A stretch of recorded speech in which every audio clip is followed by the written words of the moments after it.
नमस्कार किसान मित्रों, कृषि पिटारा में आपका बहुत बहुत स्वागत है।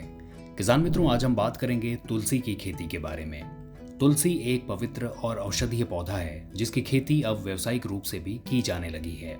यह पौधा विशेष रूप से आयुर्वेदिक दवाइयों, हर्बल चाय, कॉस्मेटिक उत्पादों और आवश्यक तेलों के उत्पादन में काम आता है। तुलसी की खेती के लिए उष्णकटिबंधीय और उपोष्णकटिबंधीय जलवायु सबसे उपयुक्त होती है। यह पौधा 20 से 35 डिग्री सेल्सियस तापमान में अच्छी वृद्धि करता है। किसान मित्रों, अगर मिट्टी की बात करें तो हल्की दोमट मिट्टी जिसमें जल निकासी की अच्छी व्यवस्था हो तुलसी के लिए आदर्श मानी जाती है।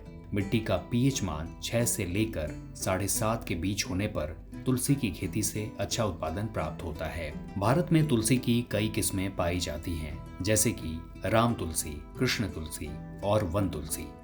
औद्योगिक उपयोग के लिए CIM आयु, CIM पोष्या और CIM सौम्या जैसी किस्में काफी लोकप्रिय हैं क्योंकि इनमें आवश्यक तेल की मात्रा अधिक होती है। किसान मित्रों, तुलसी की खेती के लिए पहले बीजों को नर्सरी में बोया जाता है और जब पौधे 4-5 हफ्ते के हो जाते हैं तब उन्हें खेत में रोपित किया जाता है। पौधों के बीच लगभग 40 × 40 सेंटीमीटर की दूरी रखी जाती है। बीज की मात्रा लगभग 3 से 4 किलोग्राम प्रति हेक्टेयर होती है। किसान मित्रों, अब बात करते हैं सिंचाई की। तो सिंचाई की आवश्यकता वर्षा आधारित क्षेत्रों में कम होती है, लेकिन गर्मियों में लगभग 10 से 12 दिन के अंतराल पर तुलसी की खेती की सिंचाई करनी चाहिए। तुलसी अधिक जल भराव सहन नहीं कर पाती है, इसलिए जल निकासी का विशेष ध्यान रखना चाहिए। किसान मित्रों, तुलसी की खेती के दौरान पहली कटाई बुआई के 90 से 100 दिनों के बाद होती है। इसके बाद हर 60 से 70 दिनों में एक कटाई ली जा सकती है।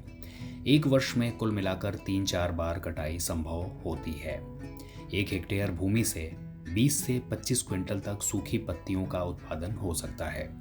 वहीं यदि आप आवश्यक तेल निकालते हैं तो प्रति हेक्टेयर लगभग 80 से 100 किलोग्राम तेल प्राप्त किया जा सकता है। बाजार में तुलसी के सूखे पत्तों की कीमत आमतौर पर 60 से 120 रुपए प्रति किलोग्राम तक होती है, जबकि तुलसी के तेल की कीमत 2500 से लेकर 5000 रुपए प्रति किलोग्राम तक जा सकती है। इसकी मांग दवा कंपनियों, आयुर्वेदिक उत्पाद निर्माताओं और जैविक उत्पादों के बाजार में काफी अधिक है। पतंजलि, डाबर और वैद्यनाथ जैसी कंपनियों के अलावा आप इसे ऑनलाइन मार्केट प्लेस जैसे कि Amazon और फ्लिपकार्ट पर भी बेच सकते हैं। तुलसी की फसल पर कभी कभी कीटों या रोगों का हमला हो सकता है, जैसे पत्तियों का झुलसना या एफिड्स का आना। इनसे बचाव के लिए जैविक कीटनाशकों या नीम आधारित उपायों का इस्तेमाल करना बेहतर होता है।